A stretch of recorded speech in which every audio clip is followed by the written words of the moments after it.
Thus speaketh the Lord of hosts, saying, Execute true judgment, and show mercy and compassions every one to his brother, and oppress not the widow, nor the fatherless, the stranger, nor the poor, and let none of you imagine evil against his brother in your heart. Zechariah 7:9-10.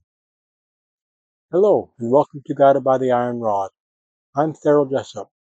We're continuing our series, How to Study the Scripture, and in section, Prophetic Vision in a Broken Land. Zechariah, Restoring Vision. Part 5, Fasting or Faithfulness. If you know of someone who may benefit from this message, subscribe, tap bell, and please share it. Also, I welcome your uplifting thoughts in the comments below. Your words are always appreciated.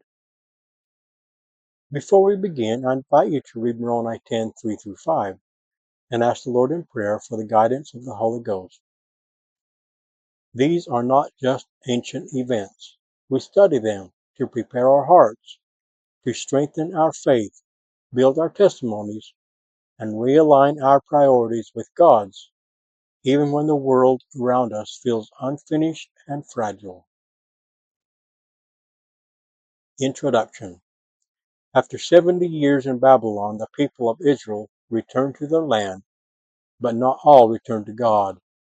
Through the prophet Zechariah, God called them to something deeper, not just rebuilding the temple, but restoring relationship. Return to me, he said, and I will return to you. It was a familiar call, one their ancestors had ignored to their downfall. Now, mercy was being extended again, and it required repentance from the heart. Zechariah's night visions painted a sweeping picture of God's unfolding plan. A rider among the myrtle trees announced God's return to Jerusalem in mercy. 4 horns and 4 craftsmen showed that God would overthrow the forces that once scattered his people.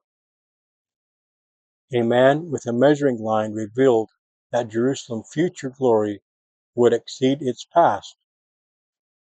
Joshua, clothed in filthy garments, was cleansed, symbolizing Israel's spiritual renewal. A golden lampstand and olive trees reminded the people that God's work would be done by his Spirit, not by human strength. Other visions declared God's justice, his removal of wickedness, and his sovereign rule over the nations. The crowning moment came when Joshua the high priest was crowned, not as a political king, but as a sign of the coming branch, the one who would unite priests and king, rebuild God's true temple, and reign in peace. Through it all, the message is clear. God's restoration is not just about returning, it's about becoming. He invites us not into ritual, but into renewed relationship, fueled by his Spirit and rooted in his mercy. Fasting and faithfulness. A question about fasting becomes a revelation of the heart. It has been almost 2 decades since the exiles first returned to Jerusalem. The temple was nearing completion. The city, though still battered, was stirring with signs of life. And with the progress came a question, one rooted in tradition, but fraught with spiritual weight. A delegation arrived from Bethel, led by 2 men, Sherezer and Regem-Melech. They came to the house of the Lord to ask the priests and prophets, should we continue fasting in the 5th month as we've done all these years since the exile? The fast had become a ritual of mourning over the destruction of the temple. But now, with the temple being rebuilt, they wondered, was it still necessary? Zechariah brought their question before the Lord, but the answer that came was deeper than they expected. The word of the Lord cut to the heart of the matter. When you fasted and mourned during the 70 years, was it really for me? When you fasted, was it not for yourselves? God reminded them that fasting without justice, mercy, and humility was empty. The true fast he had always desired was one of heartfelt obedience, caring for the widow, the orphan, the stranger, and the poor, speaking truth, rejecting evil intentions, living with compassion. But their ancestors had turned away. They had shrugged off God's voice like a garment slipping from the shoulder, closed their ears, and hardened their hearts like stone. And so, when they refused to listen, God stopped listening too. The land became desolate because they would not let his word take root. A shift in tone from rebuke to radiant hope. Yet God was not done. The message did not end in a warning, it turned toward promise. The Lord declared his fierce love for Zion. I am jealous for her with great zeal, he said. I will return to Jerusalem. I will dwell there again. And in the breathtaking picture of restoration, God described a city transformed, not just physically, but spiritually. Old men and women would sit peacefully in the streets, staff in hand, honored in their age. Boys and girls would laugh and play freely, no longer in fear, but in joy. The once desolate streets would become places of safety, community, and delight. It might have seemed impossible to the weary remnant, but God asked them, if this seems marvelous to you, should it be too marvelous for me? He promised to gather his people from the east and the west. They would dwell again in Jerusalem, not just as residents, but as his people in covenant. They shall be my people, and I will be their God in truth and righteousness. A new kind of strength. God encouraged them to be strong, reminding them of the early days when the temple's foundation was laid. Back then, there was no peace, no wages. Neighbors turned against each other.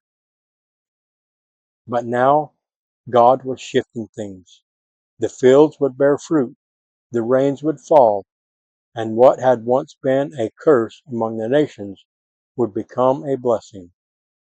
Fear not, the Lord repeated. Let your hands be strong. But blessing came with a call to transformation. These are the things you must do. Speak truth to one another. Execute justice. Do not plan evil in your hearts. Love no false oath, for these are the things I hate.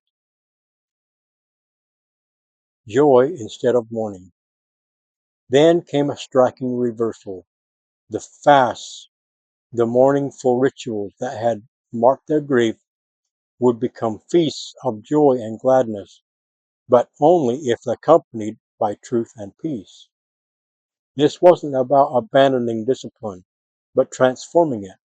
Grief over the past would give way to celebration in the present, but only for a people who walked in integrity. The vision beyond Jerusalem.